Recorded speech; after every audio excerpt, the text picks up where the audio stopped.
Ever wonder why that athlete who's clearly not as talented as you keeps getting all the opportunities? You train harder, you're better, yet somehow they're the ones getting picked, getting scouted, getting chances you don't. It's frustrating, right? But here's the truth. Talent alone doesn't get you anywhere. I've worked with athletes at the professional and international level, and I've seen firsthand why some players make it, while others who might be better on paper get left behind. And so in today's video, I'll be giving you the hard, honest truth and some wake-up calls, because we're gonna go over 5 main reasons that less talented athletes are getting more opportunities than you. Quick one, if you want to know and be able to use the top mental tools that I train elite athletes in as a mental performance coach, then download my completely free guide, Game Ready, using the link below. Look, this first reason, let's not bullshit ourselves here. Quite simply, there are a lot of backdoor players out there. And what I mean by this is that some athletes aren't getting ahead because they are actually better. They're getting ahead because they have connections, money, or family ties pulling the strings for them. Their dad is a coach at the club, their parents donated big money to the college, or they've got an agent making calls before they've even proven themselves. It's frustrating and it's unfair,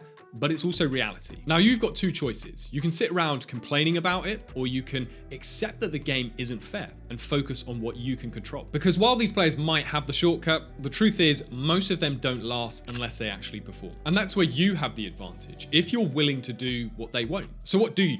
Firstly, stop wasting energy on things you can't change. You weren't handed a shortcut, that's fine, but that just means that you need to create your own opportunities. Start building your network. If you don't have an agent making calls for you, then you need to be the one sending emails, making introductions, and putting yourself on the radar of people who can actually open doors for you. And more importantly, when you do get a chance, you have to be undeniable, because when a backdoor player gets exposed, they're done. But if you've had to grind for your opportunity, you'll be ready to take it and just run with it. So yeah, some people have an unfair advantage, but at the end of the day, the game still rewards the ones who earn it. Okay, so next up, let's talk about Swiss Army knives. Why? Well, just for a second, think of a Swiss Army knife compared to a single kitchen knife. The kitchen knife might be sharper, better at one specific job, but the Swiss Army knife, it gets picked more often because it can do everything. This is exactly how coaches think when they're selecting players. They don't always pick the best athletes, they pick the one who fits, the one who can adjust, adapt, and be useful in multiple ways. Honestly, a lot of talented athletes don't get opportunities because they are far too stubborn, and their less talented teammates are just super flexible. I've recently been working with a footballer who completely gets this. Over the past couple of years, he's played in 4 different positions for his team. Not because he's the most talented player, he's actually self-aware enough to admit he's pretty average ability-wise compared to some of his teammates. But guess what? He consistently gets more minutes than some of these more talented guys. Why? Because he's adaptable. When the coach needs a winger, he plays winger. When the team needs a fullback, he plays fullback. He doesn't complain, he doesn't resist, he just finds a way to make himself valuable in whatever role he's given. Meanwhile, other players refuse to play out of position. They sulk when they're not in their preferred role. And guess what? They ride the bench. So ask yourself, are you being too stubborn? Are you resisting change because you only want to play a certain way? Or are you willing to adjust, evolve, and become the kind of athlete that every coach wants? Because the more flexible you are, the harder it is to leave you out. Right, so for point 3, let's compare 2 athletes. Athlete A thinks he's the shit. He's confident in his ability, so when it comes time to reach out to colleges, he picks his top 3 choices and sends 1 email to each coach. Then he sits back and waits. In his mind, if they don't respond, it's their loss. But what about athlete B? Well, he's got a completely different mindset. He knows how tough the competition is out there. He understands that talent alone won't get him noticed, so he plays the numbers game instead. Instead of emailing 3 schools, he targets 25. And he doesn't just send 1 email and hope for the best, he follows up 3 times because he knows that most coaches are drowning in emails, and if he doesn't stay on their radar, he'll be completely forgotten. Now, who do you think has a better shot? Most athletes seriously underestimate how much of this process is just about staying on top of mind. If a coach keeps seeing your name pop up in their inbox, if you're the one consistently following up, guess what? When they have an open spot, your name is already familiar to them. The truth is, it's often not about who's the most talented, but who's doing the most shadow work. Coaches don't have time to dig through hundreds of emails and scouting reports. They remember the athletes who kept showing up, even when the first email didn't get a response. It's just a numbers game, and persistence is the key. And here's the crazy part. Athlete B doesn't even have to be the most talented player. He just has to be the most persistent, because when a coach needs a last-minute addition, they're not scrolling through hundreds of emails and highlight reels. They're thinking of the guy who's already in front of them. So if you're sitting back waiting for opportunities to come to you, you've already lost. The ones who get ahead, well, they're out there making sure that their name gets seen. And this directly ties into point 4. So in the same way that athlete B made sure that his name stayed in front of coaches, Here's something even more powerful they do.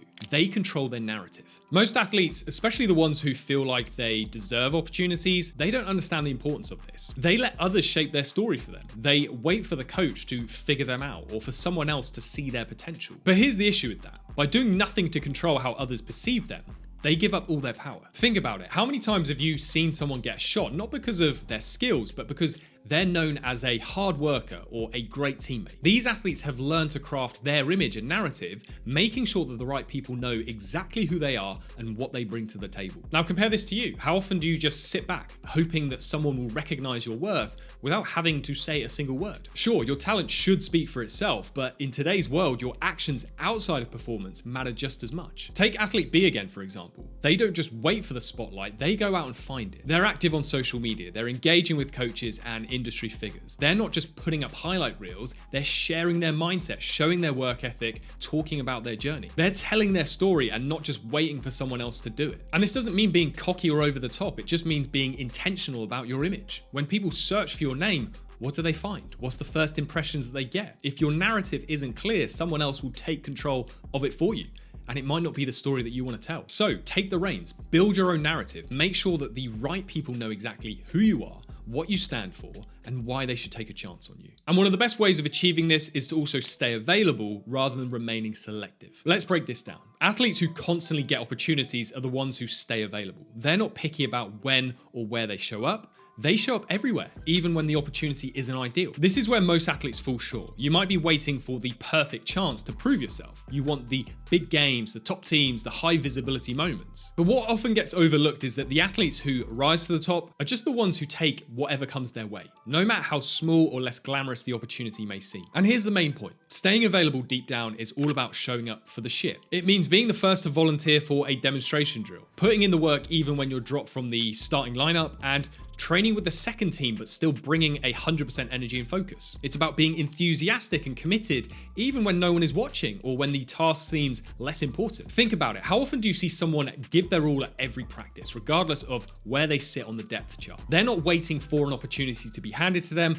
They're creating opportunities by staying available and showing their pure commitment. They compete with the same level of intensity, whether it's a high stakes game or just a routine drill. They're making sure that no matter what, they stay visible and prove that they're ready for whatever comes next. Look, if you're selective about when and where you'll put in the effort, you're just limiting your chances. The athletes who make it aren't waiting for the perfect moment. They're available in every moment. So if you want more opportunity, stop waiting for the big break and start staying available for all the countless smaller breaks. Every session, every drill, every chance to contribute, it all adds up. It requires a lot of consistency without seeing immediate results, which is also something the very best athletes become masters of. So to learn this important skill, check out this video next.